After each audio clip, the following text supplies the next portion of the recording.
Assalamualaikum warahmatullahi wabarakatuh. Innal hamdalillah wa inna syukra lillah wa inna tsana'a lillah. Nahmaduhu wa nasta'inuhu wa nastaghfiruh wa na'udzu billahi min syururi anfusina wa min sayyiati a'malina. Wassalatu wassalamu ala asyrafil anbiya'i wal mursalin wa ala alihi wa ashabihi ajma'in. Amma ba'du. Para hadirin, para jamaah kaum muslimin dan muslimat yang berbahagia, alhamdulillah kita merasa bersyukur, kita berbahagia untuk kesekian kalinya dapat menunaikan kewajiban kita. Kita dapat membawa dan mendekatkan diri kita kepada Allah Subhanahu wa Ta'ala. Sampai kita pada malam pengajian kita ini, dan sepertinya atau yang biasanya yaitu pengajian tafsir Al-Quran. Namun malam ini saya minta lagi untuk menyampaikan tuntunan atau petunjuk agama dalam hal berkaitan dengan masalah kurban.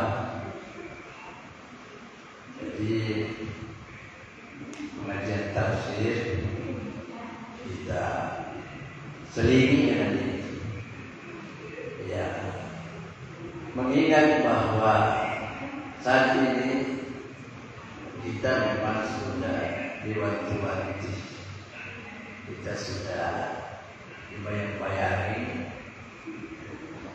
pelaksanaan ibadah. Kalau waktu yang tidak lama lagi, insya Allah kita akan masuk kepada ibadah yang sangat terhormat, sangat menjanjikan, yakni ibadah kurban. Maka seluruh jamaah kaum muslimin tentu sangat diharapkan, sangat dianjurkan untuk lebih memahami itu semua. Dari memahami lalu menyadari. Jadi dari memahami, mengerti tuntunan dan petunjuk itu, lalu menyadari untuk bagaimana tugas agama itu, perintah itu dapat dilaksanakan sebagaimana mestinya. Ya. Jadi kita mulai dengan menyebut kata kurban. Pengertian kita harus mendasar, dilihat dari nama ibadah ini sendiri adalah namanya ibadah kurban. Dari kalimat kurban itu sudah memberikan dan membayangkan makna kepada kita. Dilihat dari pengertian dan pemaknaan arti dari kurban, kan itu jelasnya itu berasal dari kata qarba, dekat, dekat. Lalu kemudian berubah menjadi kurban. Ini berarti pendekatan. Jadi kurban artinya pendekatan, pendekatan diri. Pendekatan diri yang sudah pasti pendekatan diri kepada Allah Subhanahu wa Ta'ala. Karena ini adalah ibadah. Semua bentuk ibadah yang diperintahkan oleh Allah dan Nabi-Nya itu adalah pendekatan diri kita kepada Allah. Pendekatan diri untuk dekat menerima kecintaannya, kasih sayangnya, menerima hidayah, petunjuk dan seterusnya, dekat untuk menerima surganya. Itu dari makna kurban. Nah, setelah ini kita maju lagi, menuju lagi kepada melihat perjalanan sejarah agama. Kurban ini kan sejarah agama yang kalau kita buka keterangan Al-Quran itu, kurban itu sejak di zaman Nabi Adam alaihissalam. Kurban itu sudah menjadi ajaran agama yang paten. Meskipun bentuk dan cara, teknis dan waktu itu sesuai dengan syariat itu sendiri. Bermula dengan kita melihat umpamanya Allah sudah menyampaikan kepada kita semua ini sebagai anak cucu Adam. Ada memang Allah sampaikan kepada Nabi.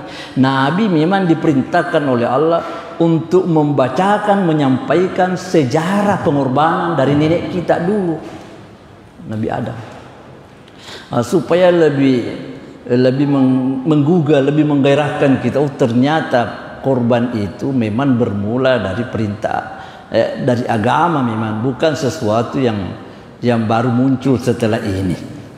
Jadi taruhlah kita lihat dalam Al-Quran Allah menyampaikan, A'udzubillahi minasyaitonirrajim.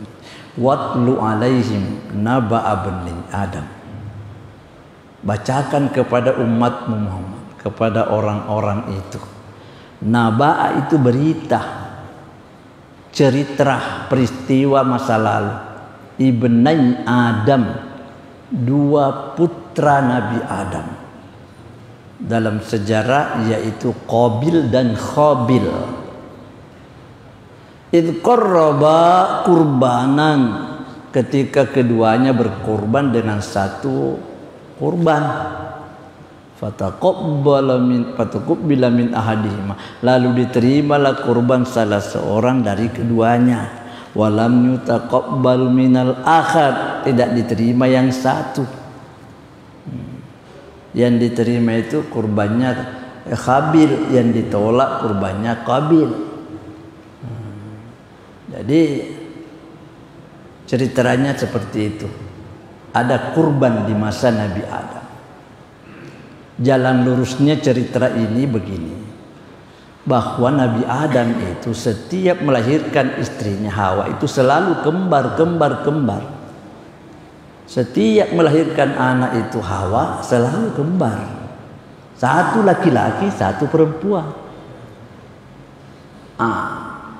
Bagaimana untuk mengembangkan kehidupan namanya manusia supaya nanti berkembang?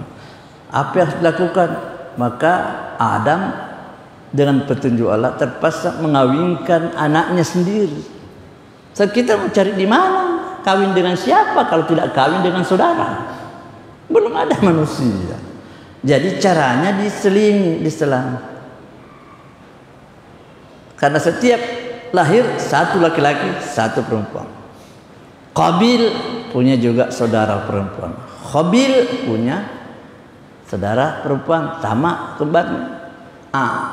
Jadi saudara perempuan tadi, kembarnya Qabil itu dinikahkan dengan laki-laki, yaitu kembar yang sebelah ini. Jadi saudaranya Qabil harus dikawini oleh Khabil, kembar perempuannya seperti itu. Nah, jalan cerita singkatnya bahwa Qabil menolak untuk menyerahkan saudara perempuannya dikawini oleh saudaranya si Qabil. Semua riwayat menceritakan karena saudara perempuannya Qabil, kembarnya itu sangat cantik. Cantik dalam sejarah, cantik memang. Sementara saudara perempuannya Qabil ini kurang. Jadi Qabil mau kawin dengan saudara perempuannya sendiri. Karena ya ceritanya begitu. Ternyata yang cantik di sini ialah saudara perempuannya Qabil. Saudara perempuannya Qabil yang perempuan di situ, kembar perempuannya itu lebih cantik daripada saudara kembar perempuan Qabil. Maka Qabil menolak, tidak mau menyerahkan saudara perempuannya dikawini oleh si Qabil. Tapi karena ini adalah merupakan tugas perintah, akhirnya terjadi ketegangan antara dia dengan saudaranya. Qabil mau menikah dengan adiknya sendiri, dengan saudara kembarnya sendiri. Padahal seharusnya diseling, harus diaturlah begitu. Akhirnya perintah datang. Adam suruh anaknya, kau berkurban. Ada riwayat mengatakan kalau si Qabil kurbannya itu ya buah-buahan lah. Kemudian ada yang mengatakan Qabil kurbannya hewan. Kurban ini bagaimana? Seperti dalam sejarah masa lalu dari mereka, dari Nabi itu, kurban ini dibawa ke lapangan terbuka. Kemudian ditunggu datangnya api dari langit yang membakar kurban itu. Mana kurban yang dimakan api dari langit, berarti kurbannya itu yang diterima. Yang tidak dimakan api, yang tidak ada apinya, berarti itu tertolak kurbannya. Ternyata yang diterima kurbannya Qabil.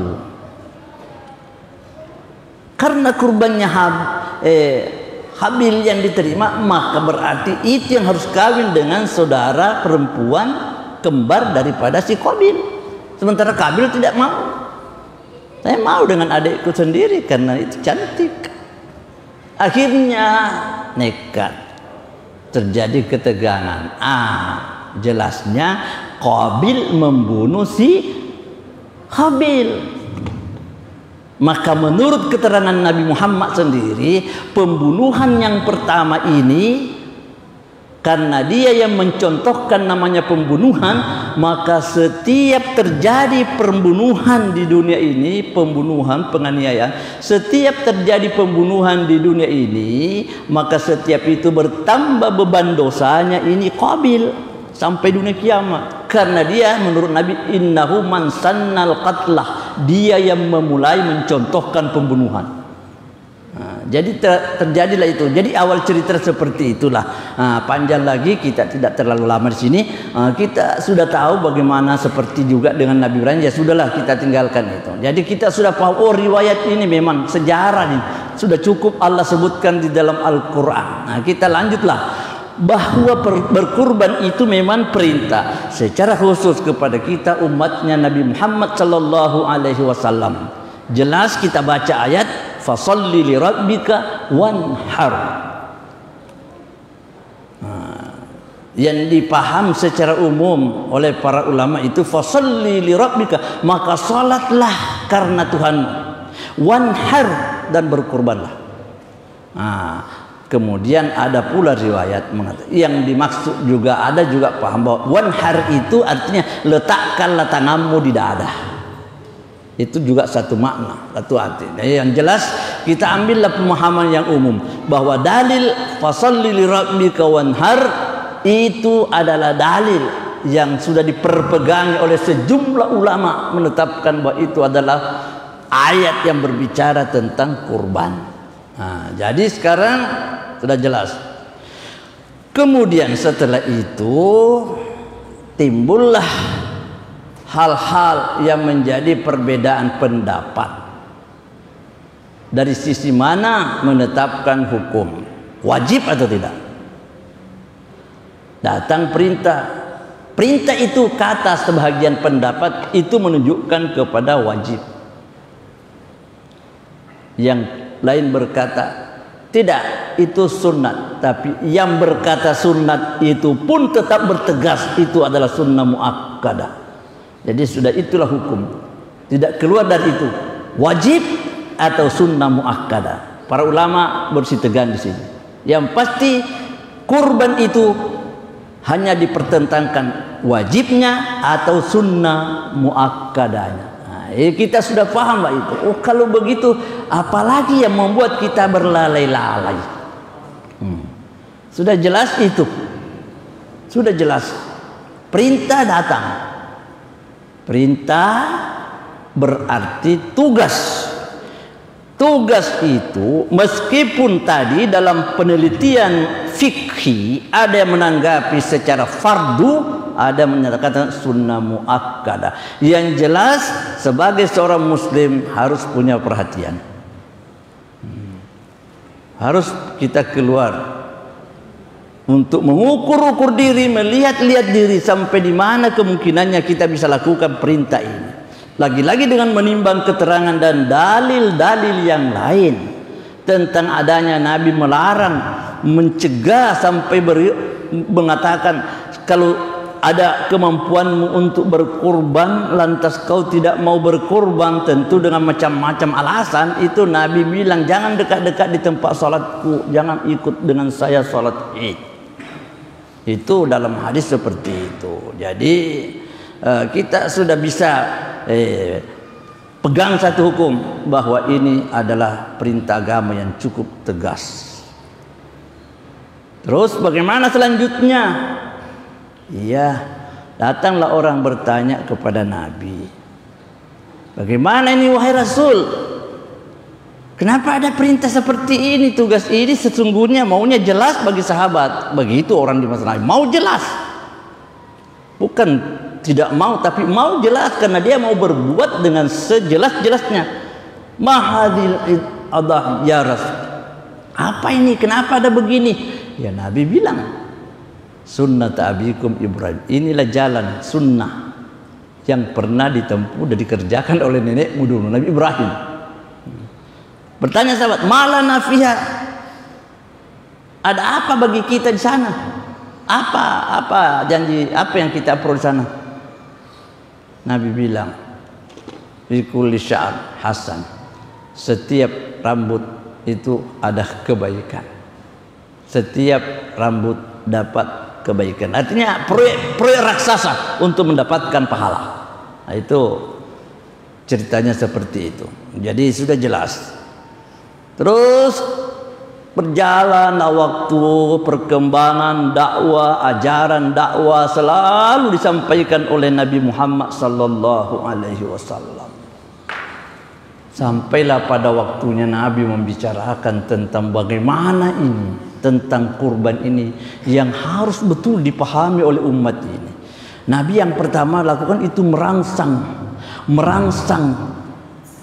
perhatian, semangat dan jamaah kaum muslimin. Itu dah Nabi memberikan perhatian, merangsang dengan nilai-nilai keutamaan, dengan janji-janji pahala. Itu ditempuh dulu oleh Nabi. Sampai Nabi mengatakan, ma'amila benu Adam yauman nahri amalan.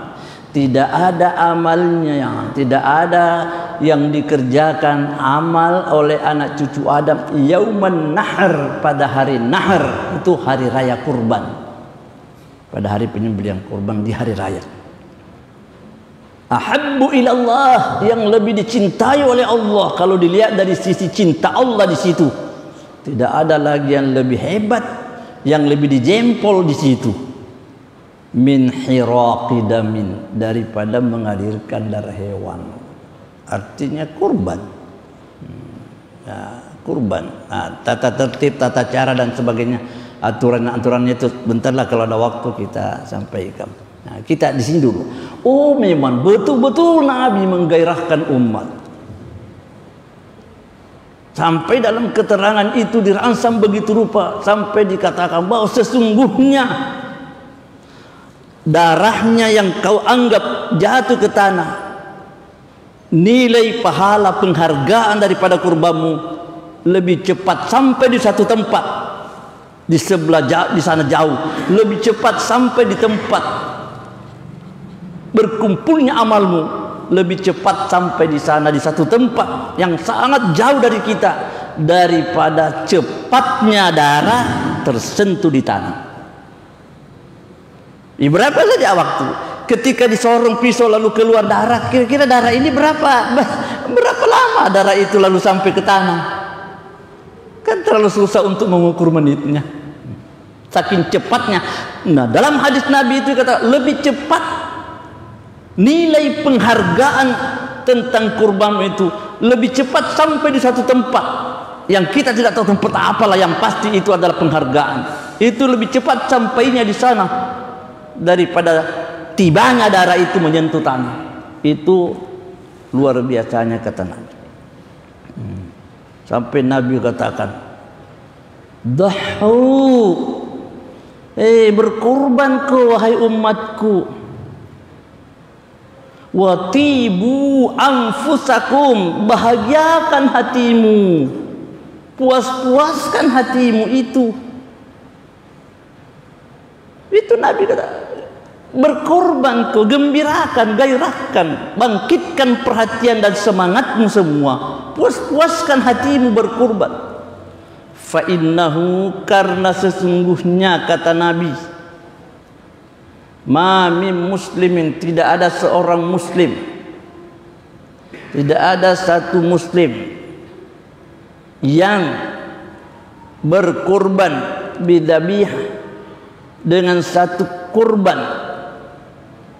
Terus seorang muslim yang berkurban dengan satu pengorbanan. Setiap muslim yang menempuh kurban, menjalankan pengorbanannya itu, ya takbilu bidabiati, dia hadapkan pengorbanannya. Kalau orang sudah hadapkan pengorbanannya al-qiblatah, ke kiblat, illa, melainkan kata Nabi, taulah wahai umatku, kana damuha, adalah darahnya kurbanmu itu, wa qarnuha, tanduknya kurbanmu itu,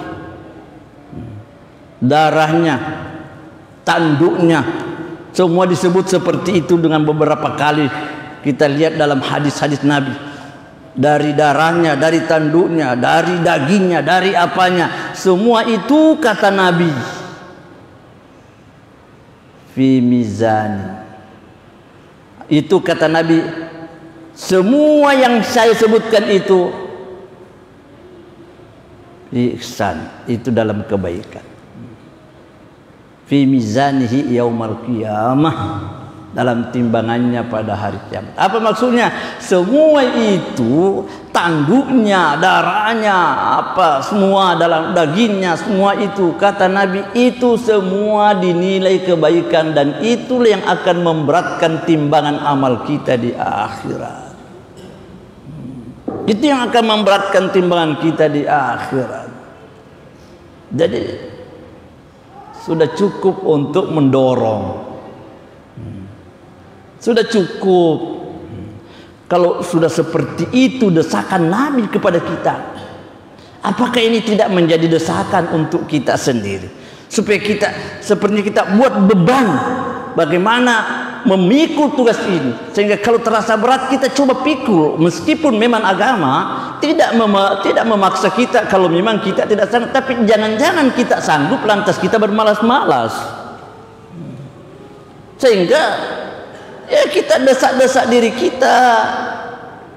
Mungkin bisa dipaksakan, dibahasakan kita paksa-paksa diri sedikit, bukan menganiaya diri. Artinya kita coba-cobalah bagaimana hal itu bisa menjadi panggilan hati nurani kita semua.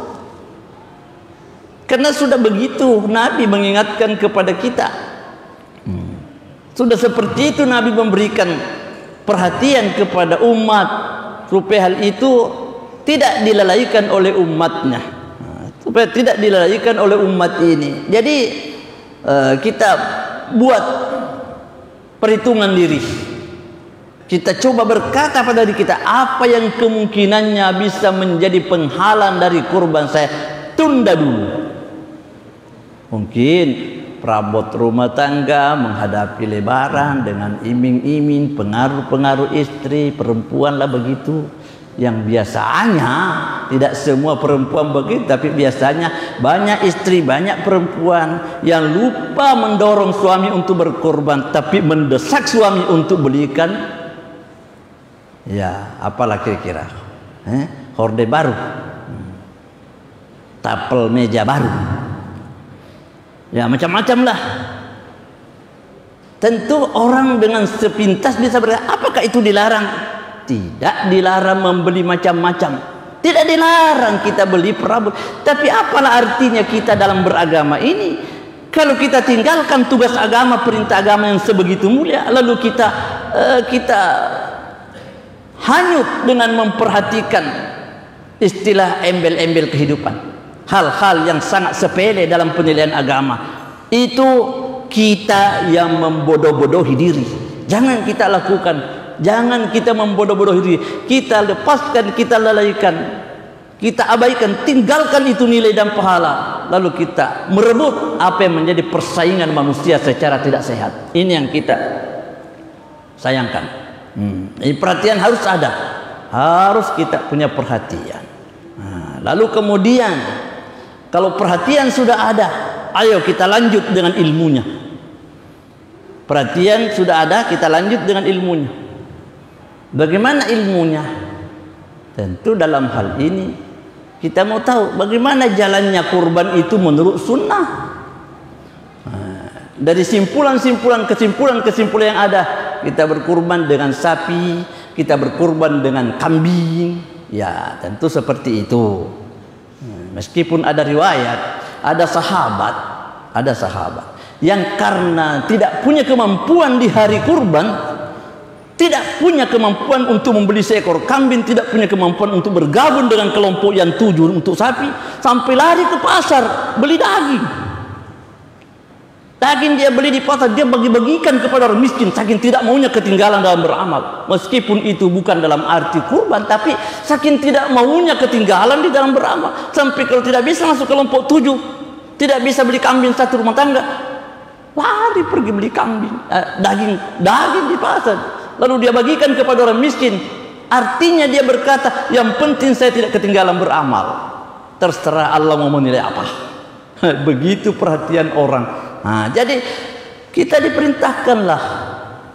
Lalu keluarlah pemahaman dengan memperhatikan keterangan-keterangan dari hadis-hadis yang ada. Oh, ternyata kita dapat melihat kurban kita dengan seekor sapi itu bisa diboyong oleh 7 kepala rumah tangga. Kalau tidak bicara rumah tangga, boleh 7 orang, masing-masing 1 orang basuh bagian. Ya, kalau di dalam hukum yang sudah disepakati oleh ulama itu,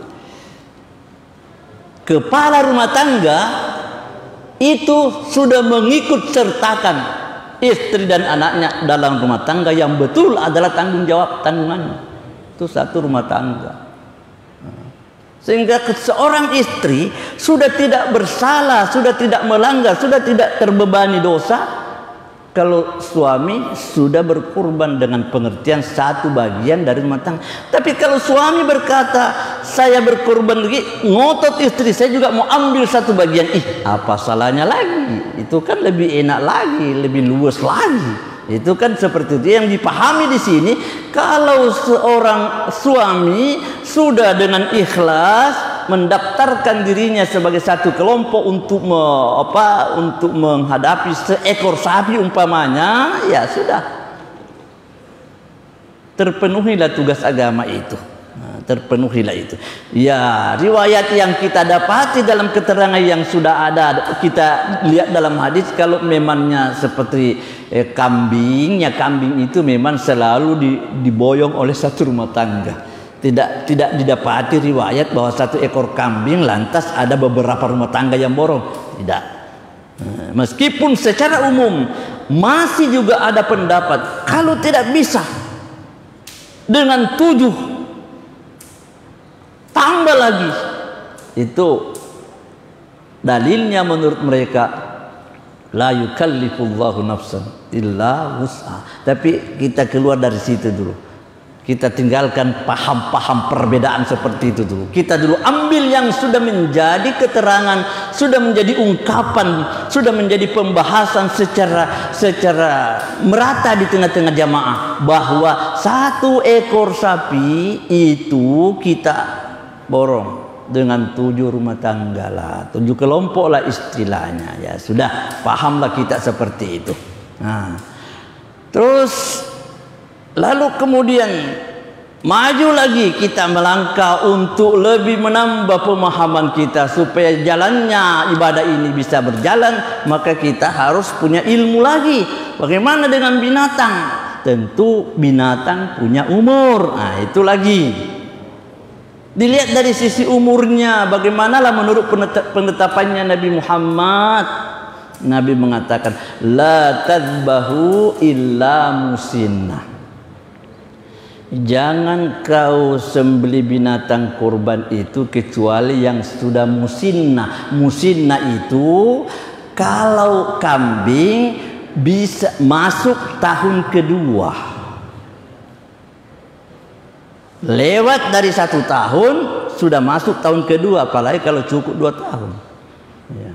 Kalau sapi musinnah itu sempurna 2 tahun dan bisa keluar dari 2 tahun, lewat dari 2 tahun, itu namanya musinnah dalam ukuran binatang kurban. Jadi kita pahami seperti itu. Nah, jadi kita jalanilah hidup agama kita seperti itu. Nah, kita lihat terus keterangan-keterangan tentang kurban itu sangat-sangat dalam keterangan Nabi itu sudah sampai begitu jelas bagaimana kriteria binatang yang boleh dan yang tidak boleh, itu sudah diperjelas betul oleh Nabi. Dengan melihat contoh yang Nabi lakukan luar biasa, para sahabat di masa Nabi memilih mencari binatang kurban yang sangat-sangat menarik, sangat sempurna lah begitu. Dia maksimalkan dirinya mencari mana yang terbaik, yang tersehat, yang termulus, yang tergemuk begitu. Artinya dia cari bagaimana yang terbaiknya. Tetapi tentu tidaklah memungkinkan kita harus bisa nanti harus betul-betul seperti itu. Maka Nabi dengan garis-garis besarnya saja. Ada hal-hal yang sifatnya memang dilarang dan tidak masuk kategori kurban. Ada yang hal-hal yang sifatnya dipahami oleh para ulama ahli fikih bahwa ini makruh tapi masih boleh, kurang sedikit tapi masih sah. Itu yang seperti itu ya tentu bisa dipahami pula. Yang tidak boleh itu bagaimana menurut Nabi? Arba'un la tujazu fil adahi. Ada 4 hal yang tidak boleh sekali kalau mau dibawa istilah kepada kurban. 1, al-aura'u al-bayyinu auruhu. Yang buta sebelah, yang positif dan jelas sekali bahwa buta sebelah. Apa maksudnya? Yang jelas buta sebelahnya. Maka kalau mata rabungnya itu dipersoalkan. Karena Nabi mengatakan yang buta sebelah. Maka bagaimana kalau tidak buta sebelah tapi bicok-bicok itu? Aduh. Oleh para ulama di sini lagi adu argumen, adu pemahaman. Ada yang mengatakan tidak boleh, ya Nabi kan hanya menyebut bahwa mata yang jelas buta. Jadi kalau hanya rabun-rabun sedikit, bicok-bicok boleh-boleh saja. Tapi kalau begitu boleh ya boleh, tapi itu sudah makruh. Tapi artinya masih sah. Masih sah saja. Terus apalagi al-maridu al-bayyinu maraduhu, yang sakit dan sakitnya itu jelas sekali sakit. Ya orang bisa pengalaman bagaimana melihat itu. Apakah joli kina maka atau terserah, yang penting makan Nabi tamalasa ya pakai guna mana di pengalaman itu kami tidak sakit malasa. Nah, tinggal kita jujur saja.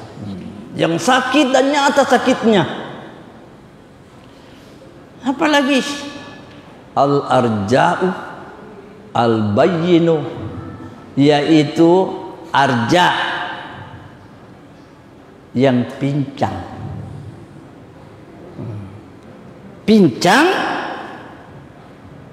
terus al-bayyinu, nyata. Pincang, jelas, nyata. Di situ dikatakan oleh Nabi, nyata tulang rusuknya. Al-bayyin dil'uhu, muncul kentara keluar tulang rusuknya. Karena kalau namanya sudah pincang, sudah bermasalah, dan tulang rusuknya juga sudah kelihatan karena terlalu kurus. Tidak mungkin tulang rusuknya itu kelihatan kentara kalau tidak terlalu kurus. Terus al-kasir, yang pecah, patah. Patah kakinya. Patah kakinya. Itu Nabi bilang patah kakinya. Allati la tungki, yang tidak bisa lagi tegak berdiri. Mesuk nikrode dan letat jangan jadi ini sudah 4 ini sudah namanya ittifaqul ulama. Ulama pembahas pengkaji hukum itu sudah sepakat bahwa ini memang tidak masuk kategori kurban.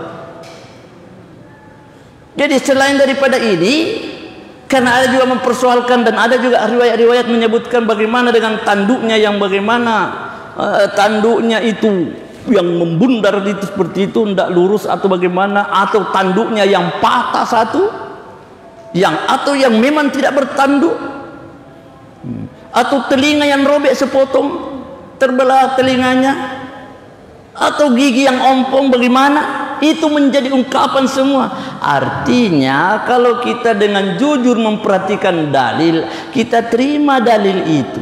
Kita terima dalil itu bahwa memang ada pelarangan begini, yang giginya ompong, yang telinganya robek, yang tanduknya jatuh, patah dan sebagainya.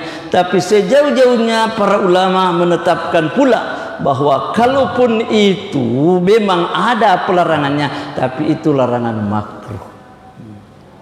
Masih saja ada peluang untuk berkurban. Tapi selama bukan yang 4 ini, itu sah-sah saja. Yang penting semua peserta kurban jujur mencari yang terbaik. Itu yang diminta oleh Nabi. Semua peserta kurban jujur mencari yang terbaik. Tidak asal-asalan. Tidak asal-asalan. Harus kita berkata cari yang terbaik. Selama masih ada waktu cari. Artinya kita hindari jangan sampai ada yang dianggap kurang, atau dalam bahasa fikih tadi jangan sampai ada yang masih makruh. Makruh kan bukan tidak sah, artinya ya kurang baik lah, tidak memuaskan lah, ya begitulah bahasanya. Nah, jadi kita cari yang terbaik. Adapun yang 4 tadi itu sudah pasti itu memang tidak masuk kategori berkurban. Nah, jadi seperti itulah kita lihat, seperti itulah yang kita pahami di dalam belajar agama kita ini. Nah, lalu lanjut lagi kita, bagaimana selanjutnya ini?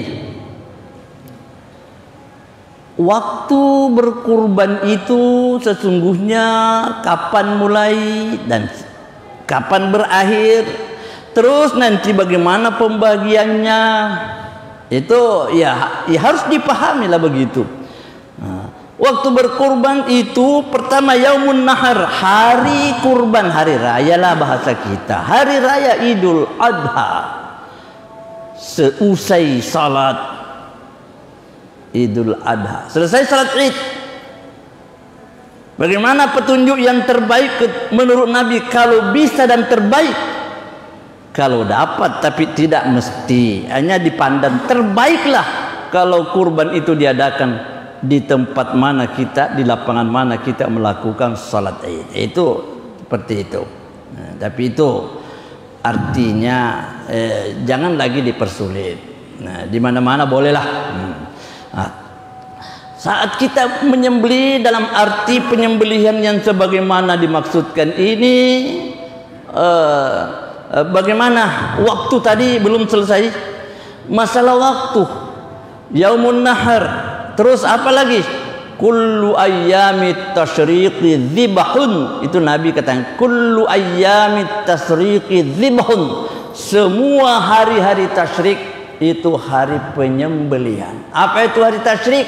Mulai setelah hari raya, hari lebaran kan namanya hari nahar. Nah, besok mulai, kalau kita lebaran 10 Zulhijjah, maka 11 Zulhijjah itu hari nahar yang pertama. Itu 10 Zulhijjah kita salat, maka itu itu namanya hari hari nahar. Itu hari kurban, memang hari penyembelihan. Besok 11 Zulhijjah itu hari tasyrik ya, bahasanya begitu dalam hukum. Hari tasyrik 11 Zulhijjah itu hari tasyrik yang pertama, 12 Zulhijjah hari tasyrik yang kedua, terus 13 Zulhijjah sampai asar itu adalah hari tasyrik yang ketiga. Ini yang dimaksud oleh Nabi, kullu ayyamit tasyriqi dzibhun, semua hari-hari tasyrik itu adalah dzibhun, penyembelihan.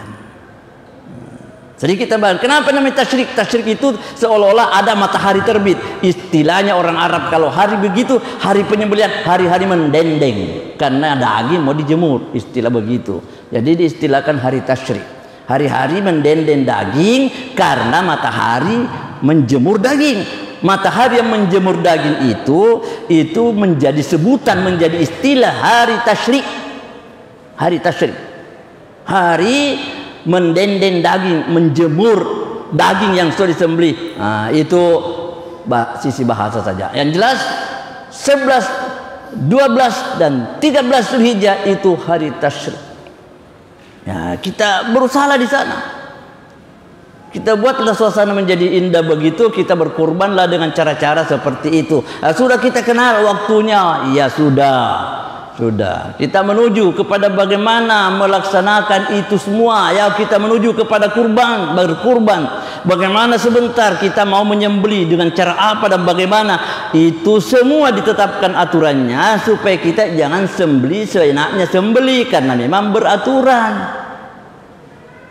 Coba kalau kita menyembelih, yang namanya menyembelih satu macam saja, menyembelih dengan menggunakan pisau begitu, tetapi kan namanya sembelihan yang secara khusus, istilahnya sembelihan secara khusus secara ibadah kan jelas dipahami begitu. Kita bicara bismillah, Allahu Akbar, sementara sembelihan biasa kan bismillahirrahmanirrahim selesai. Dengan menghadapkan ke kiblat, dengan berdoa, Rabbana taqabbal minna innaka antas samiul alim. Dengan zikir menghadapkan binatang itu ke kiblat. Dalam keterangan lain kata, dengan kalau sedapat mungkin, kalau tidak terlalu merepotkan, sebut nama orang yang berkurban di situ supaya lebih menyentuh lagi. Kita setelah berdoa dengan khusyuk, dengan ikhlas, dengan itu kita sudah sorong pisau itu dengan bismillah, Allahu Akbar. Tenangkan, istirahatkan. Nabi mengatakan, innallaha katabal ihsana ala kulli syai'. Allah itu menetapkan, mengharuskan, mewajibkan kita berbuat baik dalam segala hal, segala sesuatu. Fa idza dzabahtun fa ahsinul dzibhah. Kalau kau menyembelih, perbaiki caramu menyembelih.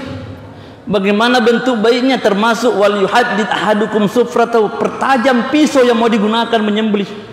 Apalagi wal yurih dzabihatahu, istirahatkan sembelihannya, jangan langsung dikuliti sebelum berhenti mengamuk. Jangan koda mupi dilalek nih. Biarkan dulu. Sampai lagi petunjuknya Nabi, supaya kita yang kurban sedapat mungkin bisa dekat-dekat melihat darah itu mengalir.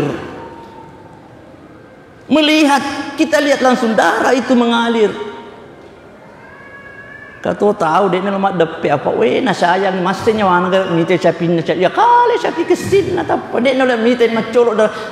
Kenapa ada orang yang mau nama sayang pengorbanan? Tidak bisa seperti itu. Jangan kita tidak bisa kada kali karena rumah kak menangis kurasui sapiku yang paling ku sayang. Kenapa harus begitu? Agama Allah harus menjadi kepuasan. Tidak puas namanya kalau kita selalu merasa tidak enak kalau melihat darahnya mengalir. Tidak, harus kita dekat. Kita dekat di situ. Melihat, oh darah mengalir. Saya berkorban karena Allah. Segala sesuatu yang menjadi hambatan itu sudah kita lepaskan karena kita sudah lillahi ta'ala. Terus bagaimana setelah itu? Oh dagingnya lagi bagaimana? Kita lepaskan semua yang tidak benar, kita lepaskan. Yang mengganjal pahala kita tinggalkan. Tuhan sudah mengatakan fa'akulu minha wa atu'imul ba'isal faqir. Makan dagingnya, beri makan orang miskin. Jangan mengatakan saya tidak mau ambil. Tetap kita ambil. Tetap kita ambil bagian. Dalam keterangan-keterangan yang sudah umum itu sepertiga. Sepertiga daging itu kita ambil untuk kita yang masuk dalam daftar kurban. Di 3/4 itu kita bagikan kepada orang-orang yang dipandang penting untuk diberikan. Dan itu sudah menjadi kebersamaan, keseragaman, menjadi perlakuan orang-orang saleh di masa Nabi, sahabat-sahabat Nabi seperti itu. Bedanya dengan akikah. Kalau kurban dibuat dibagi daging mentahnya, kalau akikah dimasak dipanggil orang makan. Itulah yang membedakan diantaranya perbedaan itu. Nah, kita berikanlah itu.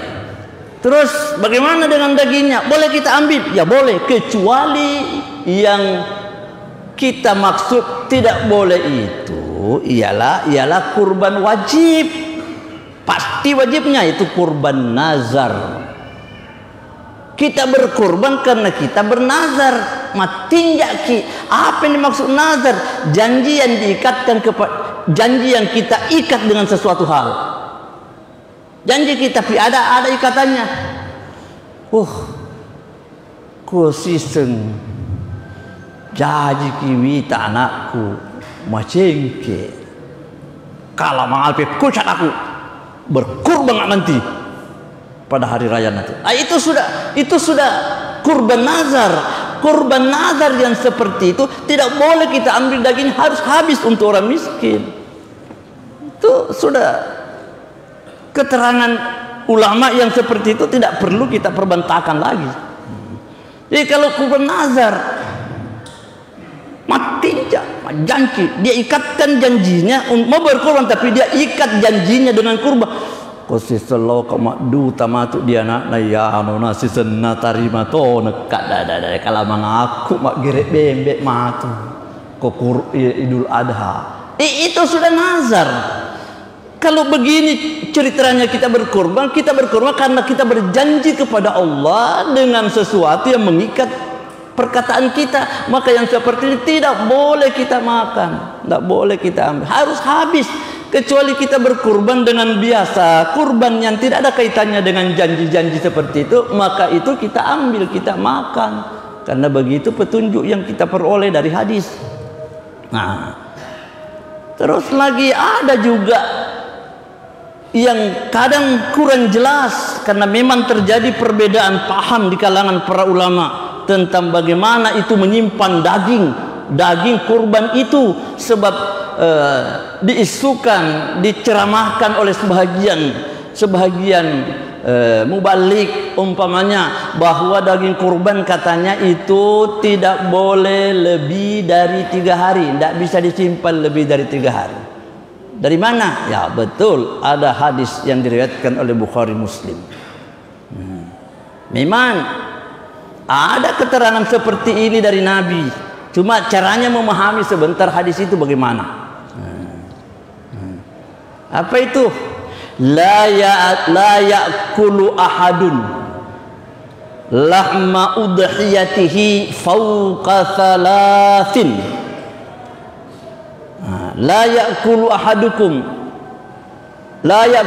jangan ada seseorang yang memakan lahma udhiyati, daging kurbannya, fawqa thalathin, lebih dari 3 hari.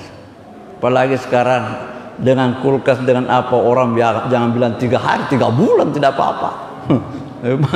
Nah, sekarang hadis Bukhari Muslim jelas keterangannya begitu. Pemahamannya bagaimana?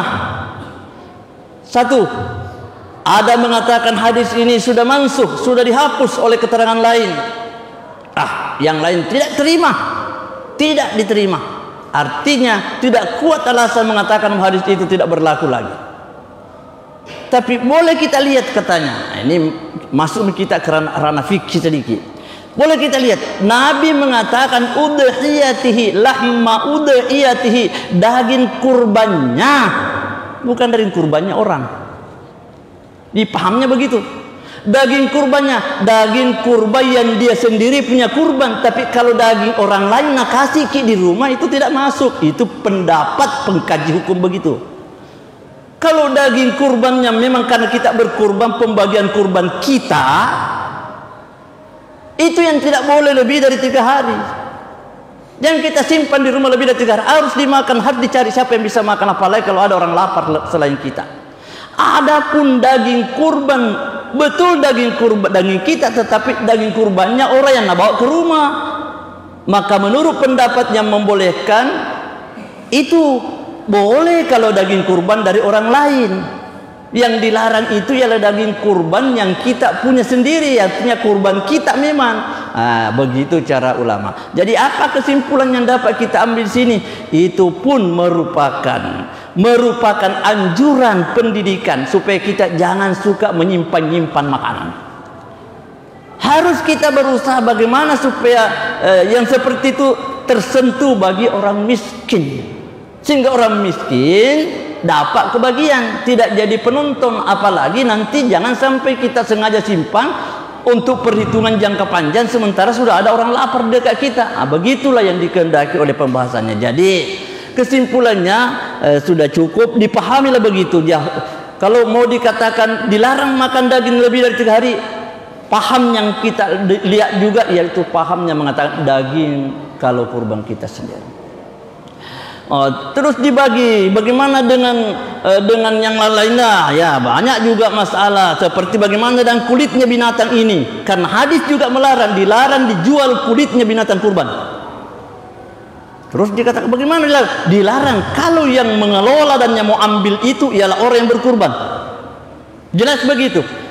Jadi kalau kita yang berkurban jangan, tapi kalau kita jual boleh. Tapi bagaimana? Menurut keterangan para fikih yang lain mengatakan kalau daging kulit kurban itu kita jual, kita serahkan harganya pembeli itu kepada orang miskin, jual kasih orang miskin uangnya.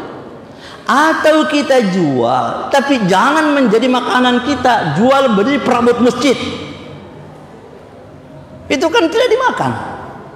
Daripada dibuang namakan anjing keliling, itu merusak harta, itu merusak benda yang masih bisa dimanfaatkan. Jadi para ulama yang lain berkata bolehlah dijual, tapi jangan untuk diambil sendiri oleh orang yang berkurban. Kalau ada harganya kasih orang miskin, kalau bukan kepada orang miskinnya mungkinlah bisalah kalau hal itu diberikan kepada sesuatu yang bukan bentuk makanan, sepertilah alat perabot masjid. Kita belikan apalah yang bisa dimanfaatkan di masjid. Itu yang seperti itu bisa dipahami. Jadi jangan kita jual kulitnya kambing atau kulitnya sapi itu, lalu kita sendiri yang berkurban bagi-bagi hasilnya. Itu yang tidak boleh menurut hadis. Itu yang tidak boleh. Apalagi tersisa lagi, bagaimana dengan orang yang menyembelih? Nabi mendisiplinkan, jangan kasih orang yang membeli itu dengan dasar upah menyembelih sarupa gere. Tidak ada. Kalau dikasih karena dia menyembelih boleh, tapi dikasih dengan dasar dia termasuk orang yang berhak untuk dikasih bagian. Dikasih bagian karena dia termasuk orang miskin lah, orang kekurangan, orang butuh juga lah. Jadi jangan dikasih dengan alasan saru pak gere. Nah, itu yang tidak ada di dalam hadis.